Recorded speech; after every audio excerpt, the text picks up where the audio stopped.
Olá, boa noite. Começa mais uma edição do programa Agrodebate. A gente debate por aqui de segunda a sexta-feira o agronegócio. Caso você não nos conheça, seja muito bem-vindo a partir de agora. 1 hora de debate sobre o agronegócio para você que é de dentro, para você que é de fora da porteira. Assuntos interessantes que envolvem esse que é um dos principais pilares da economia brasileira, o agronegócio. Nos destaques do programa desta terça-feira, nós vamos debater, entre os assuntos, um projeto que já vem sendo discutido já há algum tempo e que para moradores da região de São Paulo, do Guarujá e do Porto de Santos já é desejado há muito tempo, mas o agronegócio deve ganhar muito com esse projeto, que deve ser o maior túnel submerso do Brasil e que teve aí o projeto apresentado para gigantes da construção chineses. Vamos falar sobre esse assunto hoje, que é um dos principais destaques no programa. Também vamos falar hoje quais são as demandas para cada região produtora brasileira para o Plano Safra 2025-26. A Confederação Nacional da Agricultura se reuniu recentemente com produtores, com entidades, federações, para descobrir quais são as demandas para essa próxima safra. Será que é assim? Esse é a maneira que a gente vai tentar para resolver, para não ter um problema aconteceu agora, como está acontecendo, na verdade, neste momento, nessa safra 24-25. E aí, será que a gente consegue resolver problemas como esse? Vamos falar também, dentro dos destaques desta terça-feira, os investidores, do Brasil e de fora que estão de olho em fazendas brasileiras. Será que é isso mesmo? A guerra tarifária entre Estados Unidos e China tem atraído olhos de próprios nós brasileiros e também pessoal de fora para investir no Brasil? Será que é mais ou menos isso mesmo? Para debater sobre esse e outros assuntos, quem está comigo hoje é o seu Bianco, ele que é especialista em negócios e chega por aqui. Seu Bianco, será que a linguagem é essa mesmo? A gente tem falado que o Brasil pode tirar muito proveito dessa guerra tarifária. É claro que é uma projeção e quanto mais os dias passam, a gente vai entendendo melhor como é que está se moldando, quais são os resultados dessa guerra tarifária. Será que é isso mesmo? Já tem investidor de fora de olho nas fazendas brasileiras? Seja muito bem-vindo. Boa noite, Jossan. Boa noite a todos que nos assistem. Eu acho que a procura por terras brasileiras não é em virtude do tarifaço. É porque aquele velho ditado que se fala aqui, quem compra terra não erra, isso está sempre na mente do produtor e na mente do agro. Então eu penso que não é em virtude desse tarifaço que o pessoal está procurando as melhores áreas do Brasil ou mais áreas no Brasil. É em virtude porque aqui nós temos qualidade, nós temos aqui muitas áreas boas e o agro aqui verte no sangue do brasileiro. Vamos debater então sobre isso e outros assuntos. Então eu faço o convite, já que a nossa bancada digital dessa terça-feira está montada, eu faço o convite para o nosso querido telespectador e nossa querida telespectadora. Vamos debater o agronegócio?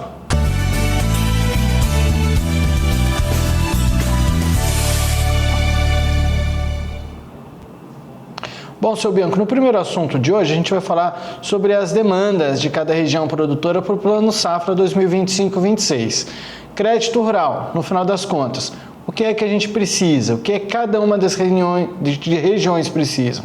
A CNA, ela se reuniu recentemente aí com grupos que representam os produtores rurais, reuniu com produtores rurais, com entidades, com federações que representam o agronegócio, para tentar identificar quais são as demandas, as prioridades para essa próxima safra. Esses debates eles abordaram temas como crédito rural, apoio à comercialização, mercado de capitais e seguros. com o objetivo, claro, de compilar esse conjunto de propostas que deve ser encaminhado ao governo federal e ao Congresso Nacional. Será que é dessa maneira que a gente vai tentar resolver e talvez com o erro que aconteceu, erros passados, águas passadas, a gente vai tentar se moldar para que a gente não erre futuramente, para que a gente não continue errando, seu Bianco? Né? Não é o governo brasileiro que está fazendo. Veja como o governo brasileiro falha. E esses estudos, eles podem ser feitos muito facilmente. Qualquer um representante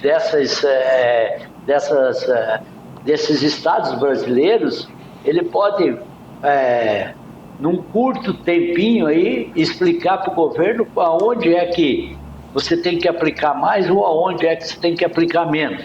Vamos trocar isso mais ou menos por miúdos. Centro-Oeste brasileiro não precisa ou não tem prioridade que seja feito seguro em virtude de secas. Por quê? Clima bem definido, plantio certo, quase nunca dá seca.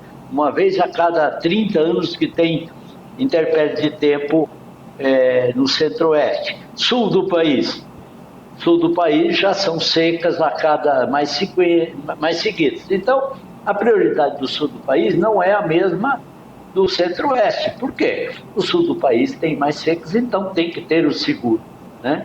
Mesma coisa que, se você pegar hoje também Mato Piba, né?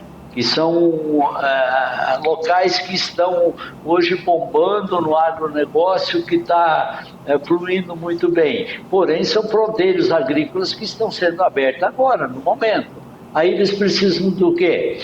Precisam de infraestrutura, de estradas, precisam principalmente de armazéns, precisam... Então, cada estado, cada região tem sua peculiaridade. Agora, isso o governo... com qualquer Empaer, sabe muito bem disso, e o governo tem que se programar e destinar para essas regiões, ou cada uma das regiões, financiamentos com prioridade, que a prioridade seria o quê? Uns juros mais subsidiados, apenas então somente isso. A gente aplicando esse modo de pensar teu aí numa esfera mais regional, vamos pegar exemplo aí, aplique você, nosso querido telespectador, essa fala do seu Bianco na sua cidade. Se você fosse levar as demandas para o seu município, você levaria a quem? Ao seu prefeito. Os nossos governantes federais também foram eleitos com os nossos votos. Então, nada mais justo do que eles ouvirem a opinião para descobrir qual é a necessidade. E não tem dificuldade nenhuma. Alô, representante, vamos fazer uma reunião? Alô, a ProSoja, que tem estados aí, ó, que tem representantes em quase todos os estados no Brasil. Alô, entidades, alô, ou para simplificar, alô, ministro, resolve isso para mim. É o mínimo que tem que ser feito. Mas falando de cada uma das regiões, seu Bianco, vamos começando, a gente está se baseando numa matéria publicada no site Visão Agro pelo Fábio Palaveri, e está dividido nas regiões aí para a gente, num resumo, tentar entender quais são as demandas para cada região. Começando pela região sul, lá embaixo no país, os estados do Paraná, Rio Grande do Sul e Santa Catarina, o foco deles, depois dessas reuniões, foi na ampliação e desburocratização dos programas de crédito voltados a pequenos e médios produtores, seu Bianco. Na verdade, se for analisar, a maioria dos produtores do sul, da região sul, de modo geral, eles são pequenos ou médios, é isso? Porque então que eles pensam na desburocratização? Ele vai pegar um financiamento no banco, se ele precisar de muita documentação, ele desiste antes de pegar o financiamento. E como você disse, principalmente a região de Santa Catarina, são pequenos produtores, eles pegam pequenos valores. Qual seria o financiamento para esse pequeno produtor aí? De 20, 30, 50 mil reais. Esses valores, se ele correr atrás muito de um contador, de uma pessoa para tirar uma certidão, de registrar a cédula dele, de fazer toda a documentação para ele pegar todo e qualquer empréstimo, ele gasta o tempo dele quase um mês, e principalmente porque o pequeno produtor também não tem essa cultura de lidar com documentação, talvez até o banco peça, o senhor tem que me dar uma matrícula nova. Ele nem sabe, teoricamente, o que seria uma matrícula, ou para ele ir num cartório, pegar essa matrícula, é muito difícil a ele. Porém, em outros estados, que são grandes produtores, já eles têm escritórios que fazem isso. Porém, no sul do país, que nem você falou, Santa Catarina e Rio Grande do Sul são pequenos produtores. Paraná já tem um pouco mais, são produtores um pouco maiores. Mas então, principalmente no sul, eles querem o quê? Essa facilidade de documento, que tenha-se menos documento. Não que eles não queiram apresentar documento. Eles querem simplesmente uma facilidade nessa transição de documentos. Se o senhor me permite, eu já estava até fazendo uma anotação aqui para eu falar quando o senhor terminasse. Para mim não é só sobre o hábito. Eu imagino que talvez o nosso telespectador, que ele não está muito ligado a essa gestão, ele talvez esteja imaginando: meu filho, você tem que se adaptar, o documento ele é necessário, tem coisas que são necessárias, mas eu até entendo também esse ponto de vista, que talvez tenham pessoas que estejam pensando dessa maneira, mas se a gente for pensar, o pequeno ou o médio, até mesmo se ele for dedicar parte do tempo dele, da vida dele, ou do dia dele de trabalho, para ele ter que fazer isso aí, ele vai perder dinheiro do outro lado, porque ele vai estar deixando de vender, ou ele vai estar perdendo tempo ou tirando leite da vaca, ou na produção da sua agricultura ali familiar. Então, de alguma maneira, ele vai perder. Então, não é somente uma questão de se adaptar, é porque ele não tem as condições, que por muitas vezes é financeira, de se adaptar a essas novas... Enfim, essas melhorias que chegam, que é para também agilizar tudo. Mas ele não tem tempo. E pelo fato de ser um pequeno produtor, a margem de lucro é pequena. Então ele precisa de algo muito mais fácil. A desburocratização é uma boa pedida, né? Jossan, só para relembrar assim, às vezes tem muita gente que não sabe qual é o trâmite correto para se fazer um financiamento. Apenas só para o pessoal mais de casa entender. Para você pegar um financiamento no banco, seja ele rural ou qualquer um que seja, você tem que fazer um projeto, você tem que ter a matrícula, sua escritura, você tem que ter, e essa matrícula tem que ser atualizada. Além disso, você tem que fazer tudo isso, levar ao banco. O banco vai te dar um contrato, que a gente fala que é a cédula. A cédula você vai para o cartório registra. E tudo isso é demorado e custa. O que é que o produtor do sul, o pequeno produtor quer? Um financiamento até, vamos colocar um limite aí de 20 ou 50 mil reais, vai ser um contrato simples. E o que é? Coloca um aval, não precisa documentar terra, não precisa nada. Um aval ali, uma maneira mais simples para encurtar, para tirar essa burocratização de você correr atrás de documento. Isso, quando que ele faria? Num dia só ele faria. Senão ele tem que ir para o cartório, registrar, pagar, demora. Aí vai 30 dias. Vale ressaltar também, seu Bianco, no maio do ano passado, né, o estado do Rio Grande do Sul passou por a dificuldade, que envolve até também laninha, enfim, o excesso de chuvas lá no Rio Grande do Sul, que fez o quê? O produtor, e é isso que a gente está falando só da parte do agro, não vamos entrar na parte que teve muita gente que perdeu suas residências, etc. A gente está falando de perda aqui exclusivamente de plantações que, por mais que não tenham sido devastadas por completo, ou pelo menos baixou a produtividade aí de produtores rurais. E aí o que é que entra? Aquilo que a gente já falou muitas vezes por aqui. Às vezes o produtor rural, ele está colocando em xeque para pagar os financiamentos dele aquela produção que está na terra. Então, se ele perdeu, como é que ele vai pagar a dívida dele?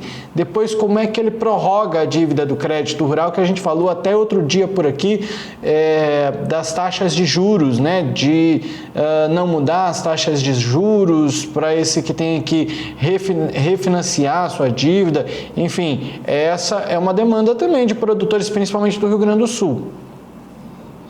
Exatamente. O ano passado houve esse problema das enchentes lá e teve muito produtor que ele não perdeu só sua casa. Quando houve a enchente varreu quase toda a terra dele, levou embora aquela terra que a gente fala que é a terra melhor, né, que estava por cima, e hoje ficou o quê? Em alguns locais determinados ficou só um cascalho. Então ali ele vai produzir muito menos do que ele produzia quando ele tinha aquela terra de anos e anos que ele estava conservando e produzindo nela. Então hoje esse também é um problema deles e foi muito bem citado aí nessa pesquisa da CNA. E tem até opinião do presidente da FAESC, seu José Zeferino Pedroso, que já passou por aqui em uma entrevista conosco, né, seu Bianco, que falou que diante desse cenário, por exemplo, do Rio Grande do Sul, o fortalecimento do programa de subvenção ao prêmio de seguro rural e do Proagro foi apontado como essencial, viu? Segundo ele. Ele falou assim: o seguro, sem sombra de dúvida, é algo que não vai ser resolvido no curto prazo, mas precisamos trabalhar esse tema para garantir a segurança dos produtores. Muito bem apontado pelo Zezo, né, nosso conterrâneo lá. E o seguro é a tal da, entre aspas, investimento ou despesa que a gente paga para não usar. Porém, quando dá um problema desses, é muito bom você ter ele. E agora na região sudoeste? Também... Opa, desculpa, isso, falar. Beleza. Não. Queria mudar justamente para essas outras regiões, tipo Sudoeste, né? Sudoeste já tem infraestrutura pronta. O que é que a pesquisa deu aí, José, no Sudoeste? Vamos lá, as federações da região elas seguiram a revisão dos créditos de enquadramento nos programas de crédito. A proposta é elevar o limite de renda bruta agropecuária para que mais produtores tenham acesso ao PRONAF, que é da agricultura familiar, e o PRONAMP. O PRONAMP é do médio produtor. Do médio produtor, isso. O que é que tem hoje desse PRONAF e PRONAMP? O médio produtor ou o produtor assim já de coisa, ele faz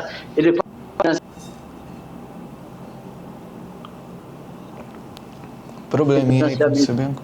Opa, deu uma travada aí, seu Bianco. É que houve uma chamada. Pronto. Eu tô achando... Mais uma agora vez. Parece que resolveu. Ah, tá bom. Pode seguir.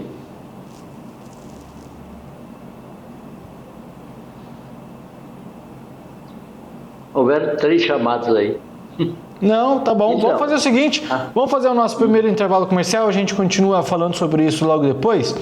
Que daí a gente também vai falar, eu tenho certeza que o senhor vai entrar nesse assunto também, porque tem um probleminha aí, né, na hora de identificar o que é que difere, se o produtor é pequeno produtor ou se ele é médio produtor. Isso é um problema também para identificar em qual linha de crédito que ele entra, né? Falamos sobre isso depois do nosso intervalo, é bem rápido, a gente volta já.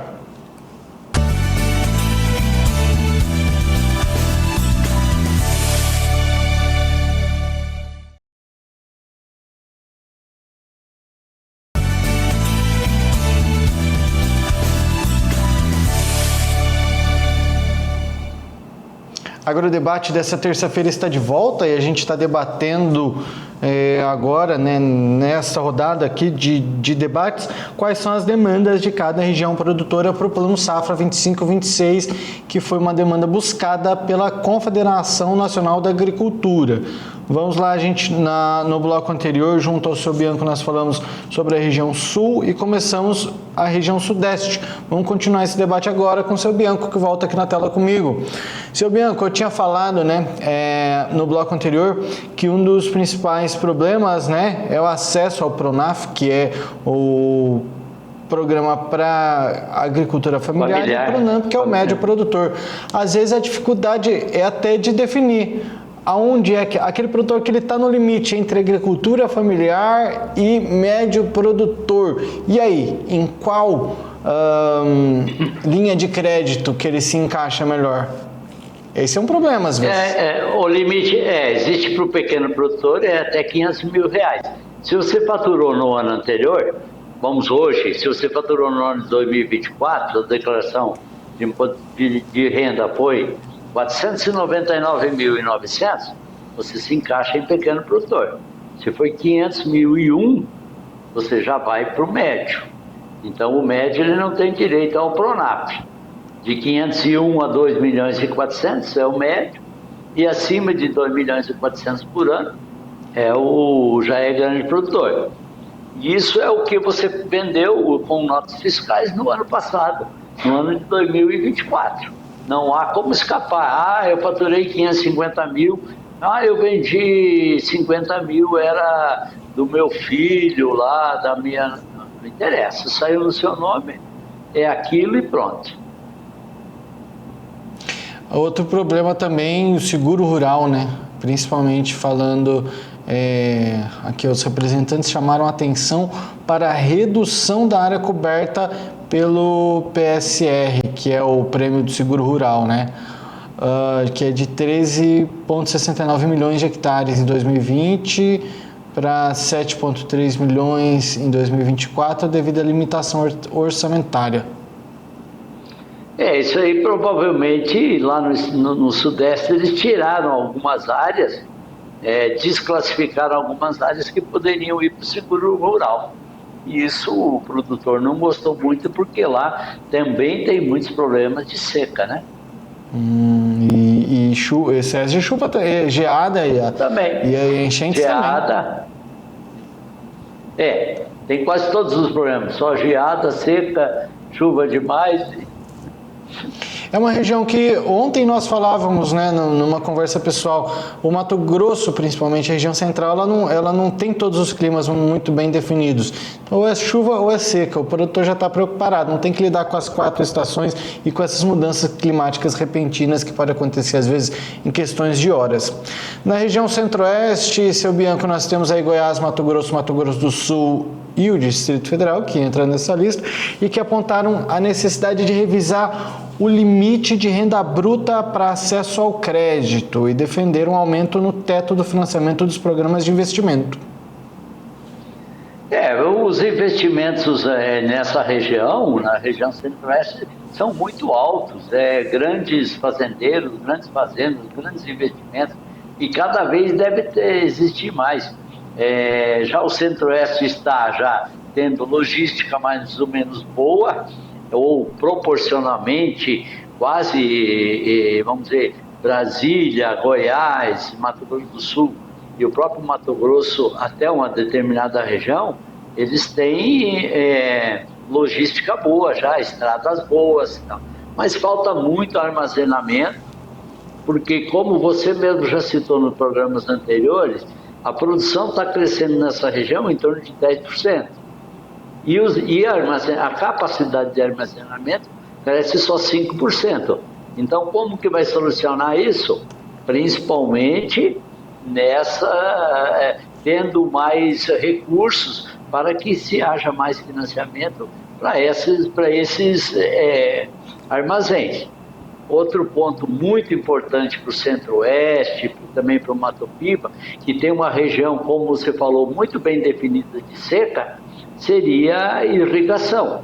E aí você, com a irrigação, você poderia produzir em outros meses do ano, fazendo uma outra safra, com produção maior, melhor, com outras variedades, com outros produtos. Vamos muito no Centro-Oeste. É muito soja, milho e algodão. Pode ir para o feijão, na safrinha, fazer uma safrinha durante a seca com feijão. E aí você vai ter muito mais produção de feijão e automaticamente uma oferta maior e o preço lá na ponta para o consumidor será menor. as duas regiões, né, que a gente está falando, na verdade, o Mato Piba como uma região que inclusive pega norte, nordeste, norte e nordeste. Mato Piba é Maranhão, Tocantins, Piauí e Bahia. Piauí e Bahia, é um ponto central. Essa é uma região de fronteira. É que as demandas dos dois são muito parecidas, né? Porque são regiões, o Centro-Oeste e o Mato Piba, que tem um clima muito parecido. Tem um clima muito parecido, só que o Mato Piba é uma fronteira agrícola agora, mas que está muito mais surgindo agora. Mato Grosso em si já são aí 20, 30 anos que já estão, então já passou a fase do sofrimento maior, já tem logística melhor e tudo. Porém, na parte do Mato Piba, nas regiões, não na região central, onde o asfalto, como você está cortando muito, tem nas vicinais, tem muito a se fazer.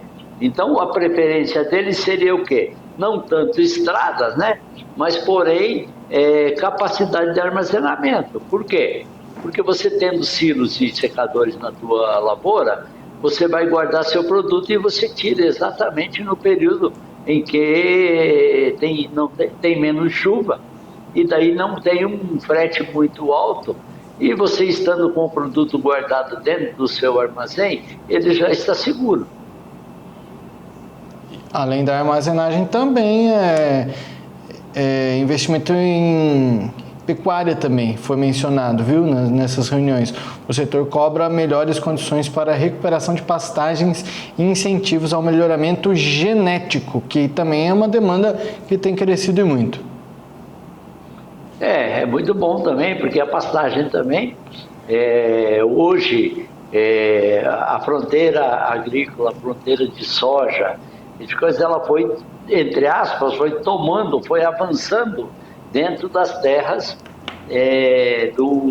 de pastagem. Então, hoje sobra o quê? Hoje está se entrando em campos novos, em outros locais, e esses campos eles precisam de uma recuperação dessas pastagens, com adubação, com tecnologias ali. Para quê? Para que você possa, dentro de 1 hectare, você colocar mais do que uma cabeça de gado por hectare. Isso se faz com o quê? Aplicando adubo, aplicando métodos e você fazendo com que essas áreas elas produzam mais e melhor. Muito bem. As outras regiões aí, claro que tem as suas demandas e principalmente, seu Bianco, tem, por mais que a gente não saiba disso, mas tem regiões aí, inclusive no Nordeste, que tem se destacado pela produção agrícola, tem produção de coco que tem se destacado muito por lá, e recentemente também eu vi uma informação de produção de vinho, se eu não me engano é no Pernambuco, não quero também arriscar aqui. Acho que é no Vale de São Francisco, acho que no Vale de São Francisco, ali onde tem uma irrigação de coisa. O Nordeste, vamos dizer, ele seria muito bom também, em virtude que ele tem muita região de seca, seria para irrigação. Porém, o lençol freático do Nordeste, ele é muito, como é que eu vou dizer, muito baixo. Exige uma profundidade muito grande para fazer a captação de água. E essa captação daí, tendo uma profundidade muito alta, existe um custo muito alto também. Porém, tudo isso são estudos que podem ser feitos e que beneficiam principalmente o produtor daquela região lá. Muito bem, agora a gente muda de assunto, seu Bianco, a gente vai falar de inovação e principalmente para moradores da região ali de Guarujá e de Santos. Já existem informações que circulam aí que é uma demanda centenária, há mais de 100 anos, que os moradores da região aguardam por isso, que é a construção do do maior túnel submerso do Brasil, que já tem um projeto já há algum tempo, e a notícia da vez agora é que uma comitiva dos governos federal e de São Paulo começou ontem, segunda-feira, um roteiro pela Europa para apresentar para empresas privadas e instituições de investimento e operadores internacionais os detalhes desse túnel aí que a gente vai vendo nas imagens, que é o primeiro empreendimento imerso realizado no Brasil e o maior da América Latina. Em Portugal, seu Bianco, a delegação exibiu o projeto aos representantes da Mota Engel, que é uma empresa portuguesa com larga experiência no ramo de infraestrutura. E durante sua explanação, o ministro dos Portos e Aeroportos, o Silvio Costa Filho, ele ressaltou a importância desse projeto para o país e elencou as garantias de retorno que o empreendimento trará aos investidores.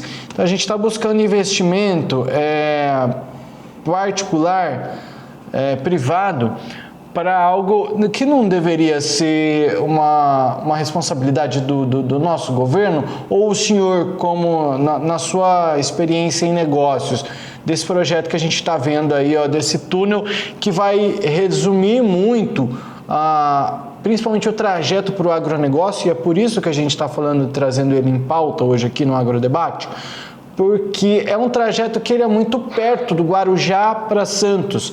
É um túnel, a gente viu ali nas imagens, são 600 metros.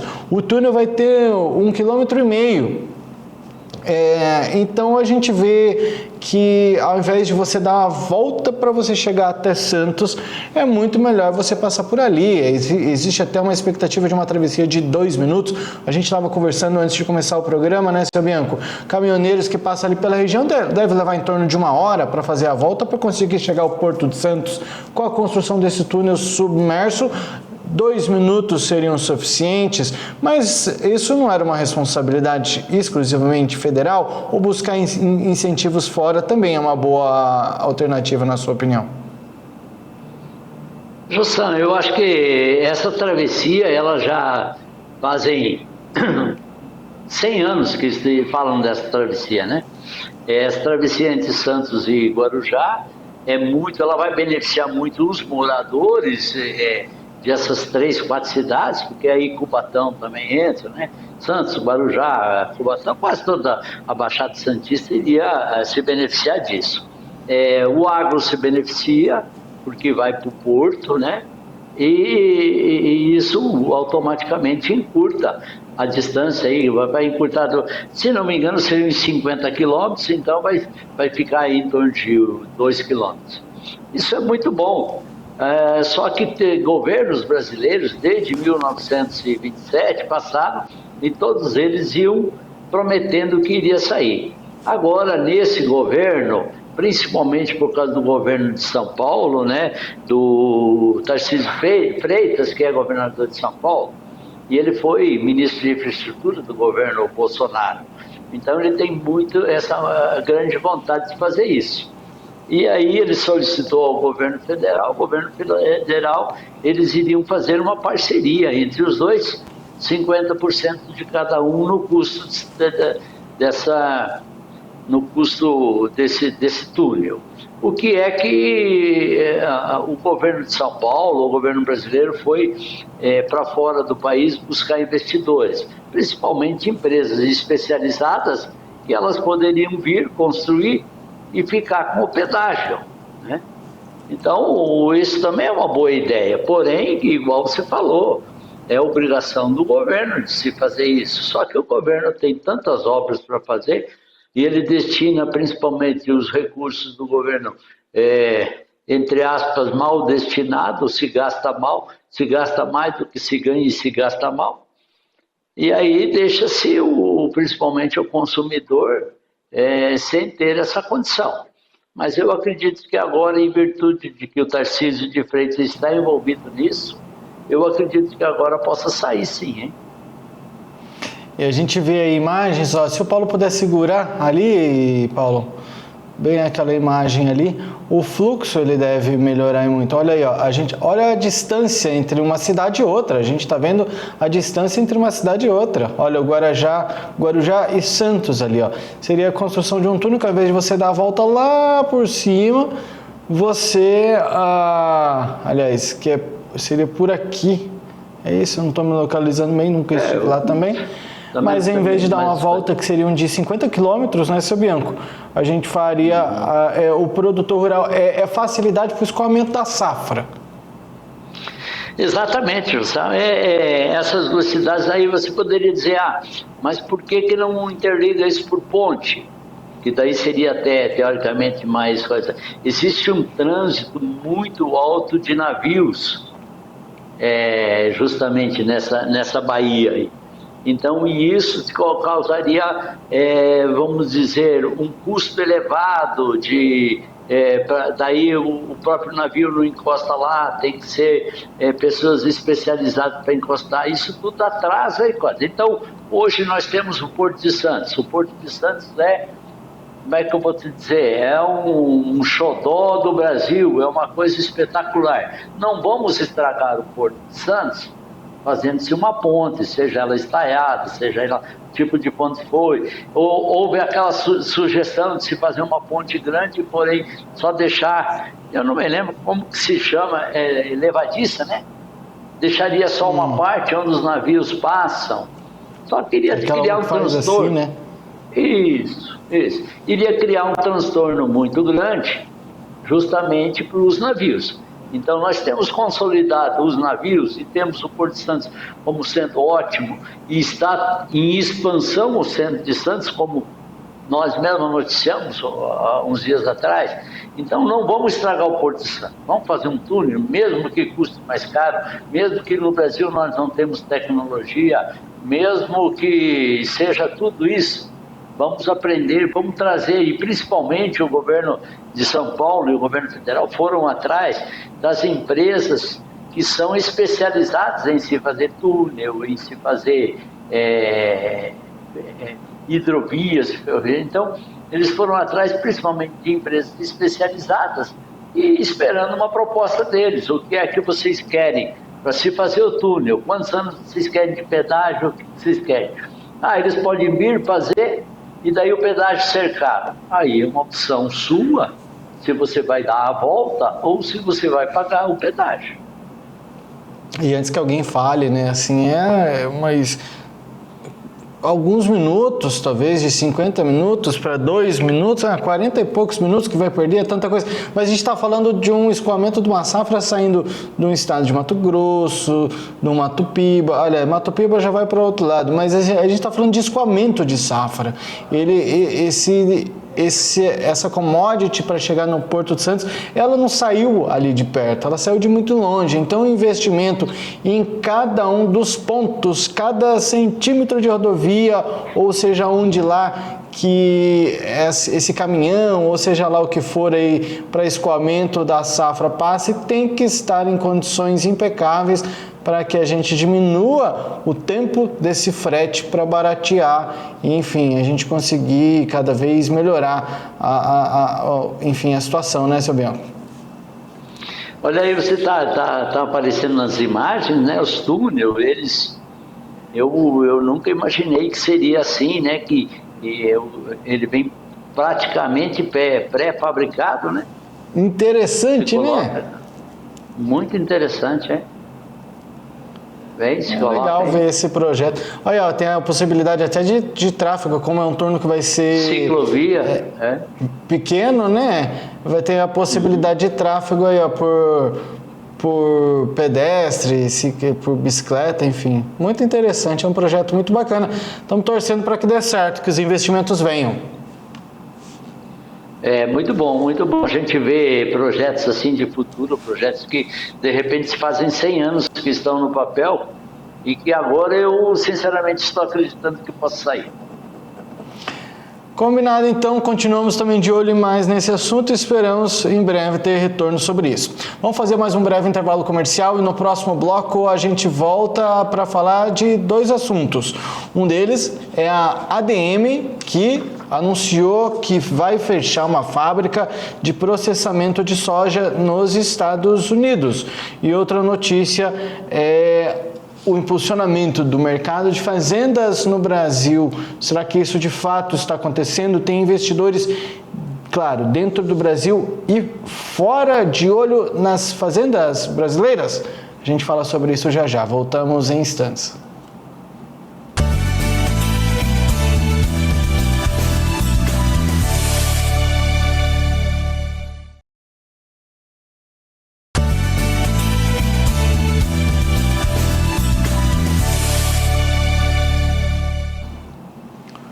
O Agrodebate desta terça-feira está de volta. Obrigado a você, nossos queridos que continuam conosco por aqui, claro, para saber um pouco mais sobre o agronegócio. A notícia da vez é a ADM. Você provavelmente já viu aí uma sede, uma unidade da ADM aqui no Brasil, e ela anunciou o fechamento de uma fábrica de processamento de soja na Carolina do Sul. Isso nos Estados Unidos. Ela fechará permanentemente essa planta, né? No final dessa primavera, como parte de um esforço de redução de custos e consolidação que já foi anunciado no início desse ano, conforme apurou a gigante da informação, a Reuters. Seu Bianco volta aqui comigo para analisar essa informação, e para complementar, seu Bianco, a ADM ela já vem cortando empregos, reduzindo operações, desde que anunciou em fevereiro que planejava cortar custos de 50 milhões de dólares e de 700 milhões de dólares ao longo de 3 a 5 anos. O que a gente consegue analisar de uma informação como essa? Tem alguma ligação com o tarifaço? Tem alguma ligação com o crescimento do agronegócio, com a vinda de outras empresas que acabam comendo uma fatia? O que o senhor, na sua análise, identifica? Porque a tendência é que o agronegócio, ele todos os anos ele está crescendo. A tendência da ADM não era de crescer junto? Por que é que ela está reduzindo? O objetivo principal da ADM é baixar alguns custos. Provavelmente, essa planta deles é uma planta muito antiga, é uma planta de poucos funcionários, me parece que é 50 funcionários, coisa assim, e a ADM tem 270 plantas no mundo, então ela está tirando uma. O objetivo principal da ADM, eu acho que é mostrar ao governo dos Estados Unidos, temos que saber, temos que entender que ela é norte-americana, a ADM, né? E mostrar para os Estados Unidos mesmo que eles não estão nem aí para o tarifaço e que eles têm um plano de cortar ou de ter, cortar despesas até em 700 milhões de dólares, né? Foi o que você falou, até dentro de 5 anos. Então, se eles têm esse projeto, eles vão colocar em prática. A eles não interessa se eles fecham uma fábrica, se eles demitem 50 ou 500 funcionários. Eles implementam, simplesmente implementam aí tecnologias, e aquela fábrica que está, eu nem conheço essa fábrica, certo? Mas provavelmente ela não está dando muito logística ou é muito antiga para você reformar ela. A região dela não tem uma produção muito grande, deve ter inúmeros fatores para você ter 270 fábricas no mundo e você fechar uma dentro do seu país de origem e dentro desse país que eles tanto dependem. Então, mais é impacto, e simplesmente eles querem provar para o mundo, para coisa que eles vão cortar despesas. Temos que saber também que ela passou por um processo, que teve um grande processo, um grande desgaste na ADM, que foi um processo que eles tinham muito um problema contábil. Então, e eles estão se recuperando disso. E para se recuperar, para você ter uma credibilidade, você tem que, tudo o que você falou, você deve cumprir. E agora ela está nesse sistema de que eu vou cortar gastos. E vamos cortar na carne, não interessa doa quem doer. Foi um escândalo, inclusive, que teve, né? E que isso fez com que reduzisse até os investimentos dentro da ADM, né? De quem aposta aí na ADM, então reduziu significativamente. Então tem que fazer alguma coisa. O porta-voz da empresa, ele disse que a unidade não atende mais às necessidades para a empresa, considerando as necessidades operacionais futuras. Então, noticiamos que a ADM deve fechar uma fábrica nos Estados Unidos.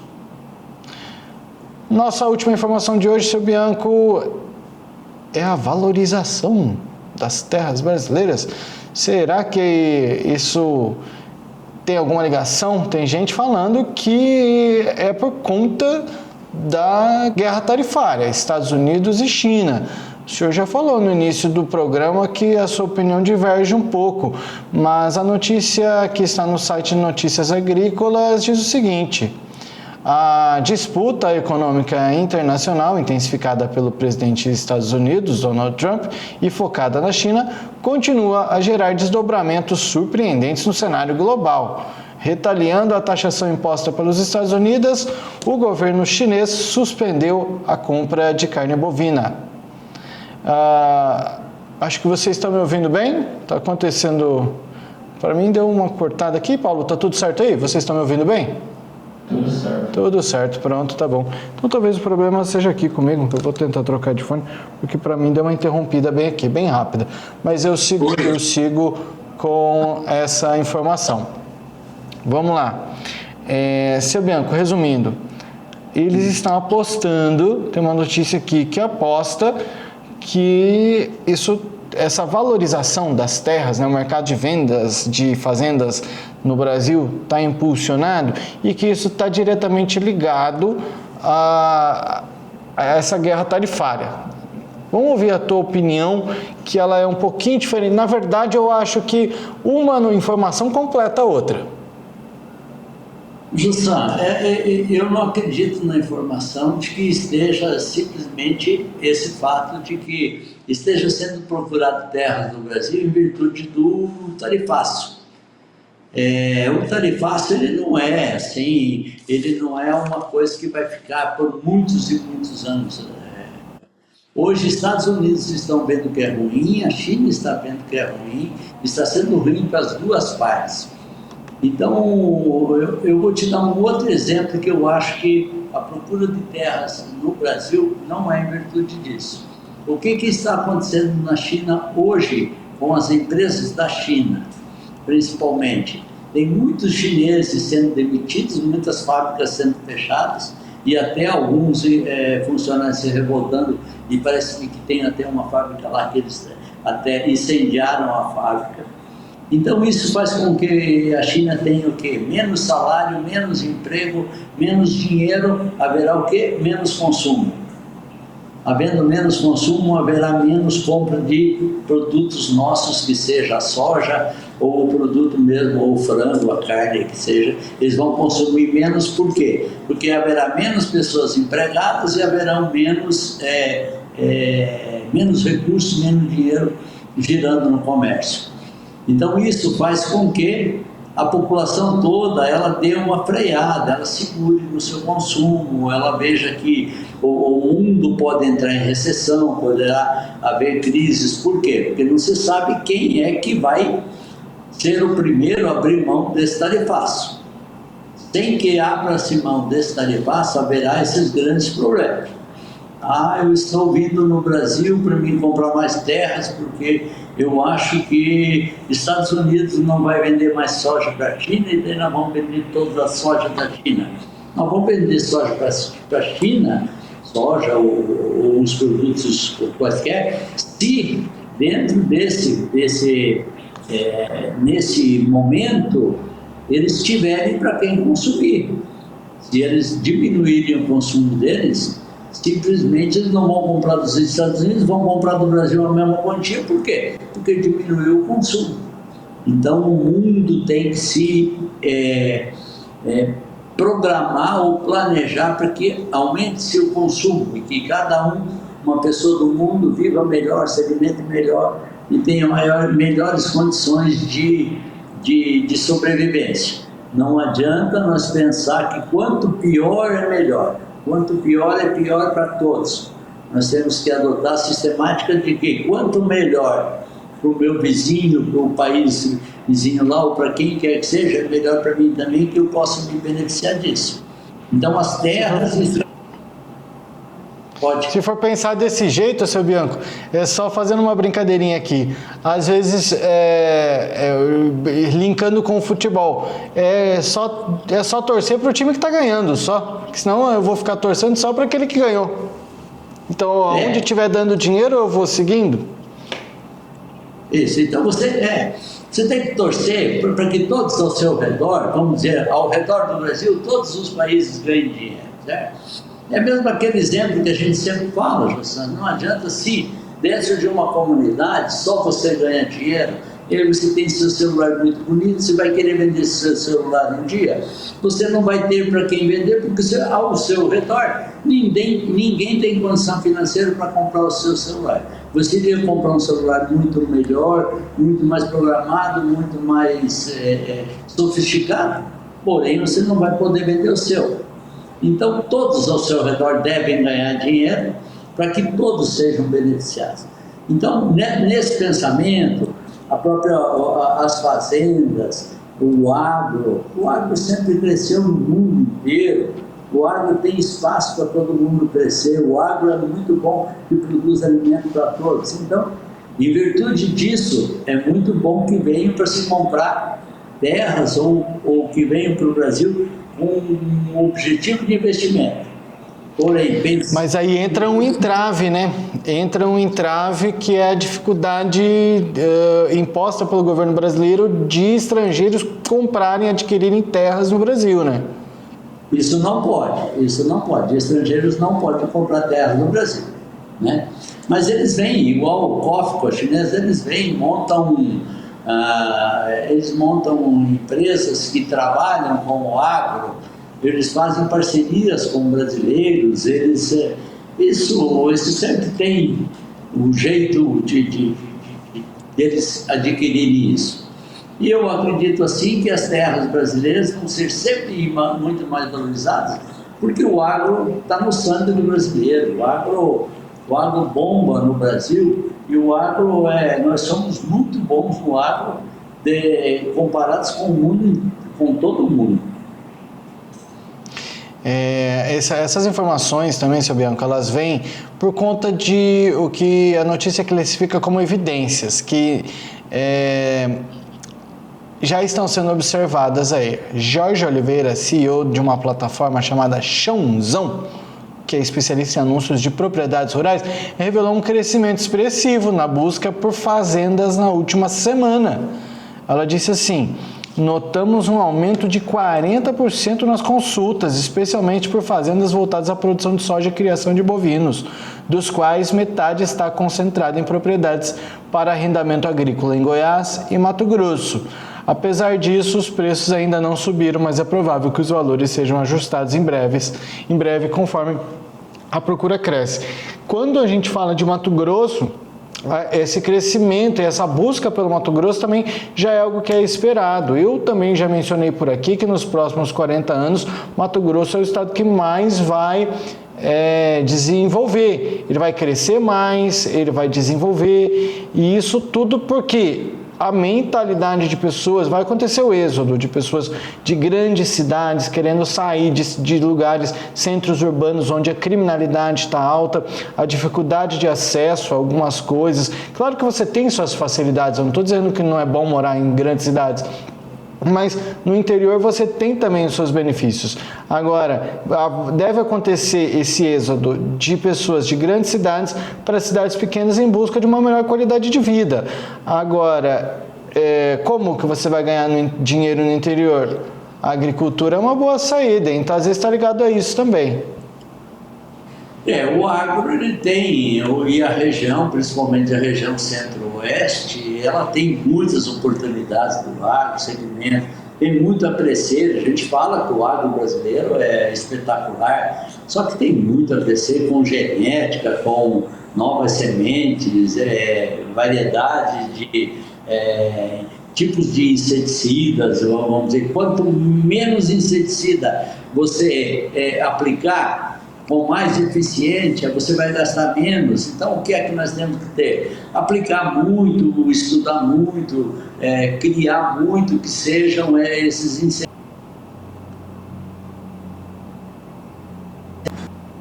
Por meio, esses inseticidas, quanto menos você aplicar, menos dinheiro você vai gastar e menos você polui o meio ambiente. Então, nessa condição é que nós temos, e acho eu que o mundo do agro tem muito a ganhar com isso, pessoas, vamos dizer, agrônomos, esses estudiosos podem se valer disso e ver que essa fronteira ela é espetacular, e ainda se tem muitas oportunidades. Ainda não está muito claro o porquê desse aumento nas buscas. A gente já está sabendo, então, a gente já tem essa informação que as buscas cresceram. Agora, o porquê exatamente não sabemos, mas que a gente tem terra de qualidade por aqui, clima de qualidade e propenso nós temos, assim como também o Mato Piba, né? Então fica aí a dica para quem quer investir. Tem que saber, né? Não é para qualquer um também, né, seu Bianco? O problema talvez seja só o impulso, vai faltar terra, o agro vai bombar, vai faltar coisa. Aí os chineses mandam grupos aqui para fazerem pesquisa. Pode ser no impulso, mas eu não acredito que vá se realizar muitos negócios, não. Probleminhas hoje aí, mas deu para entender o senhor hoje, viu, seu Bianco? Muito obrigado mais uma vez. Tá bom, José, muito obrigado. Peço desculpa aí por esses problemas de internet, mas vamos em frente. Obrigado a você. Obrigado a todos que nos assistiram e um abraço a todos aí. Aí, valeu. Acontece, mas o importante o senhor nos forneceu, que é a qualidade da tua informação. A gente precisa do que está dentro da tua cabeça. É isso, a gente conseguiu te ouvir. Obrigado por hoje. Amanhã tem mais. Valeu, um grande abraço. A vocês, nossos queridos telespectadores, obrigado. Amanhã o Agrodebate volta. Tchau, boa noite.